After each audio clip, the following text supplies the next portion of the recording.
नमस्कार, मैं हूं रामधारी। फिर से एक बड़ी खबर को लेकर आपके सामने रूबरू हूं। खबर उत्तर प्रदेश की राजनीति से है। उत्तर प्रदेश की राजनीति में अब तक जो 2012 के चुनाव की अगर हम बात करें तो 2012 के चुनाव के बाद लगभग दो पार्टियों से मुकाबला होता था। 2012 में बसपा और सपा लड़ी, कोई त्रिकोणीय मुकाबला नहीं था। 17 की अगर बात करें तो सपा और बीजेपी 17 में मुकाबला था। फिर 22 में भी वही स्थिति रही सपा और बीजेपी की। फिर इसके बाद 24 में भी वही स्थिति रही सपा और बीजेपी की। बहुजन समाज पार्टी का वोट बैंक लगातार घटता चला गया और इस वोट बैंक के घटने के कई कारण भी थे कि बहन जी का जनता में ना आना, लगातार ट्वीट करना और ट्वीट के माध्यम से ही अपने संदेश को पहुंचाना। हालांकि 9 अक्टूबर को बहुजन समाज पार्टी एक बड़ी जनसभा करने जा रही है और उस जनसभा की तैयारी जोर शोर से कर रही है। आकाश आनंद को पार्टी से निकाले जाने के बाद उनके ससुर अशोक सिद्धार्थ को पार्टी से निकाले जाने के बाद कई चर्चाएं चलने लगी।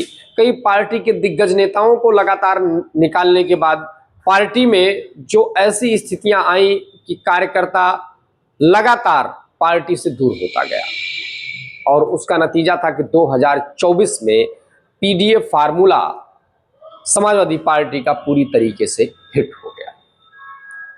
अब इस फार्मूले के तहत ही बसपा लगातार काम कर रही है। गांव-गांव जाकर कार्यकर्ताओं के बीच बैठकर मीटिंग कर रही है और लोगों को बता रही है, समझा रही है। हालांकि ये फार्मूला कितना कामयाब होगा ये तो आने वाला समय ही बताएगा, लेकिन जो राजनीति जानकारों की माने तो बसपा त्रिकोणीय लड़ाई बने, इसके लिए वो लगातार संघर्ष कर रही है।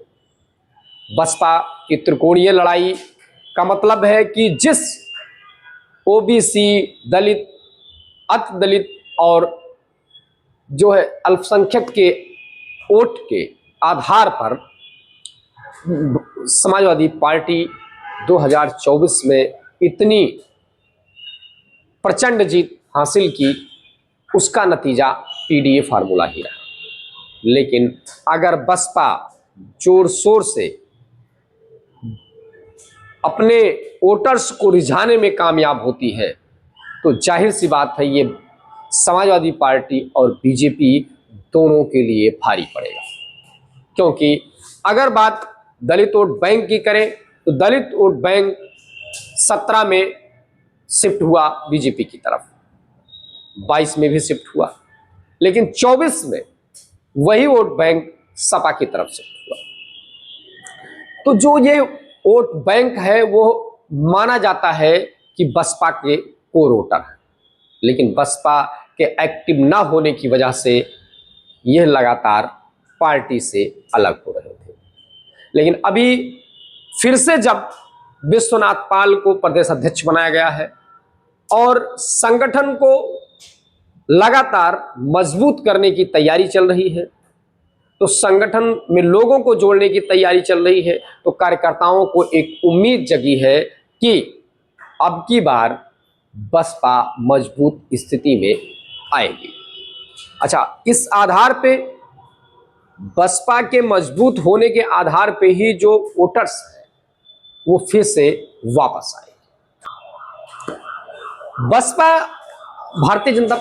बसपा के जो वोटर हैं वो कभी भारतीय जनता पार्टी के साथ गए हैं, कभी समाजवादी पार्टी के साथ गए हैं।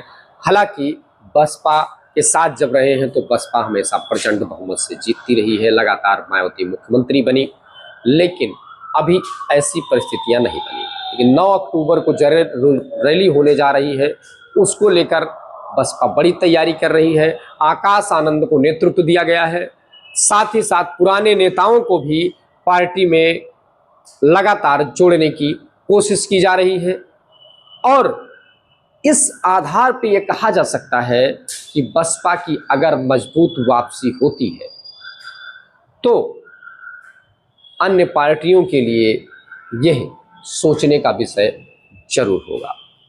फिलहाल ऐसी खबर को लेकर आप क्या सोचते हैं, बसपा की पुनः वापसी को लेकर आप क्या सोचते हैं, आप कमेंट करके जरूर बताएं।